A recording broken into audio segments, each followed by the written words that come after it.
Yo, welcome back to the channel. Kamusta sa inyong lahat? Guys, you know the saying, Jack of all trades, master of none?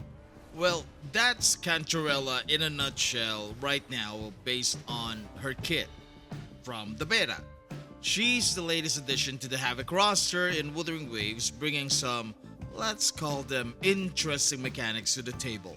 She's technically a sub DPS buffer trying to fill a role similar to that of Brant, Roccia, Sanwa, or even Jinshi's current BFF, Zheji. But let's get one thing straight here.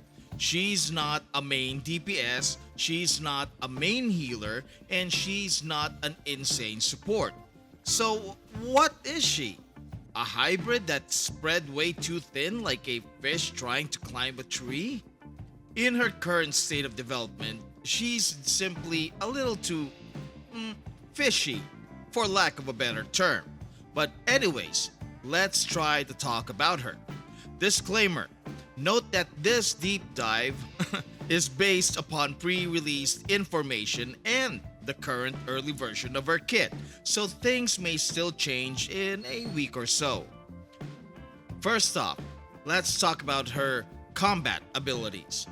Her basics and resonance skills are not much to talk about, but actually it's in her forte circuit where things start getting a little interesting. Cantarella's forte circuit is where she should pop up.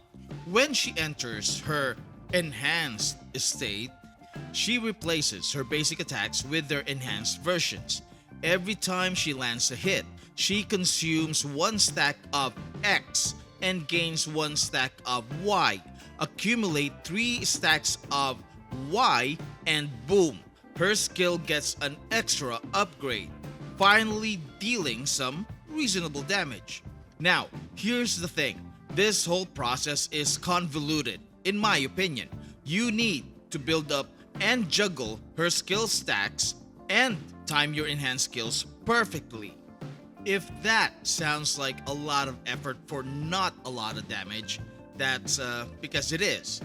And just for fun, she gets a tiny team-wide heal when using these enhanced attacks. So she's kind of a healer, but not really. Her healing is about as impactful as a soggy band-aid. We're reaching levels of hybrid that defy common sense, especially for a hyped up 5-star unit who's supposed to be a major lore figure as the leader of the Visalia clan. You'd expect her to command the battlefield like a mighty sea queen, but instead, she's barely making waves. Now, her Resonance Liberation. Her ultimate does some havoc damage, then applies a status to teammates, summoning a jellyfish that occasionally lashes out at enemies when your active character attacks. Sounds cool on paper, right? Kinda like Yinlin. Yeah, except it's just a bootleg version of Sheshi's skill. It lasts 30 seconds, sure, but the damage is laughable. Each hit is a mere tickle compared to Sheshi's, which smacks enemies nearly 5 times harder. And while she technically helps build Jinshi's incandescent stacks, let's not pretend this is exclusive value. Mortifi and Yuanwu, literal 4 stars, can accomplish the same thing with far less hassle and investment. So, if you were hoping for an absolute game changer, let's just say, temper your expectations a little. But hey, maybe something will change before release. Maybe. And then we have her outro skill. This is where everything sinks to the ocean floor. Cantarella's outro skill, aptly named Gentle Tentacles, because nothing says optimal combat like a name that implies tentacle eroticism, grants a 20% havoc damage bonus and 25% resonance skill damage bonus for 14 seconds. Sounds promising, right? But it's too generic given what else she has to offer and the expectations around her. This is not how Verena or the Shorekeeper work. Those two apply their buffs to the whole team, making them invaluable in almost any comp. Cantarella? Nope. She forces you to stay on your main DPS, meaning she isn't a flexible support. You either build a comp around her or don't use her at all. It's like catching a rare fish only to realize it tastes horrible. If you were hoping she'd replace Verena or Shorekeeper, it won't look that way anytime soon based on her current kit. So, how do you build her? If you want to maximize Cantarella's mid-tier damage, you go for a DPS build with her signature weapon. This glorified fish stick buffs her basic attack damage and lets her retain some buffs after swapping out, assuming you even want to swap back into her after realizing her damage is about as threatening as a damn sponge. The better play is just accept her fate as a support unit for Jinshi or Camellia. You won't get much damage out of her, but at least you'll make her vaguely useful in some team comps. If you're truly determined to make her work, slap on Midnight Veil for extra Havoc team damage, or Moonlit Clouds or the Empyrean Anthem for a generic coordinated damage buffer. At this point, it's less about optimizing Cantarella and more about damage controlling your buyer's remorse. Now, let's compare Cantarella versus Brant. The winner of this one is obviously Brant.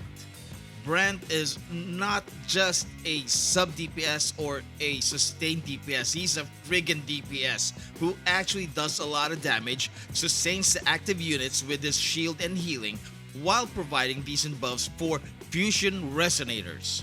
Cantarella, meanwhile, is a jack of all trades, master of none, healer, buffer, sub DPS, mirage, gimmick aficionado, jiggle, physics queen, and wannabe siren. Yet, she still manages to feel like she's floundering, pun intended, in a sea of multiple roles.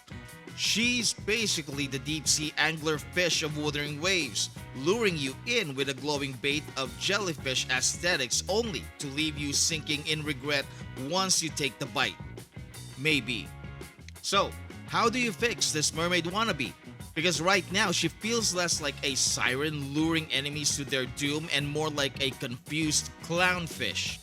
The core issue with her kit is that it reeks of 4-star energy.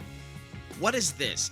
Is Wuwa taking a page out of Genshin's underwhelming 5-star playbook? We expect more from this game. Sure, there's a whirlwind of mechanics swirling around her kit like a confused school of fish, but none of it actually stands out. Given her standing in Renascita as the head of one of its most powerful clans, you'd think she'd be dictating the tide of battle, not getting swept away by the current. Kuro has two clear ways to fix her. First, they could boost her multipliers, an easy tweak during beta to make her feel more like a 5-star and less like a glorified event freebie. Second, they could double down on one of her roles, making her the undisputed queen of something. Right now, she's playing way too many roles and really just excelling at none. Or, here's a wild idea. They could give her a truly unique support gimmick. Imagine if her liberation could instantly refill the entire team's concerto energy and boost everyone's energy regeneration by up to 100%, let's say, while she's on the field, ending once she swaps out. This would be an absolute godsend for Brant and Shorekeeper mains whose kits practically demand an energy buffet. That kind of niche, that level of utility, that would make her an actual desirable pull. With Cantarella, let me put it like this. If you love her design and don't care about meta, sure, pull her. She's usable, she's fine. Maybe you're going through some existential crises or are questioning your financial irresponsibility and need someone to slide their slimy tentacles inside you. Then yes, summon her. But if you're looking for real value, her current build is a flashing neon sign that says save your pulls. She isn't going to replace Verena, Shorekeeper, or even Sheshi. She isn't a meta DPS, and in a game where every limited pull is sacred, spending them on a character whose kit looks a little too fishy is a very risky move, especially for us bottom feeders who are scraping the bottom of Brant's ship for every asteroid. Now, If you're the type who enjoys coordinated damage with a side of healing for a mono havoc team, then sure, she has a niche. But let's be real, wouldn't you rather just wait for Rocia's rerun and actually get some damage output? At the end of the day, if you roll for Cantarella, you're doing it for love, not logic.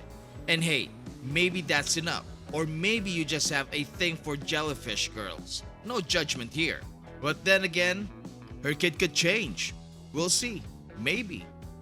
Alrighty, that's it for this breakdown. So what do you guys think? Am I being too harsh on Cantarella, or does she truly deserve her spot in the deep sea discard pile? Let us know in the comments. If you enjoyed this absolutely, I think it's fair, and balanced analysis, please don't forget to hit like and subscribe for more deep dives into Wuthering Waves meta shenanigans. Thank you so much for watching. Maraming salamat po, and I'll see you in the next video. Unless Cantarella's tentacles pull me into the abyss for this take. If that happens, send help or don't. Peace out and goodbye.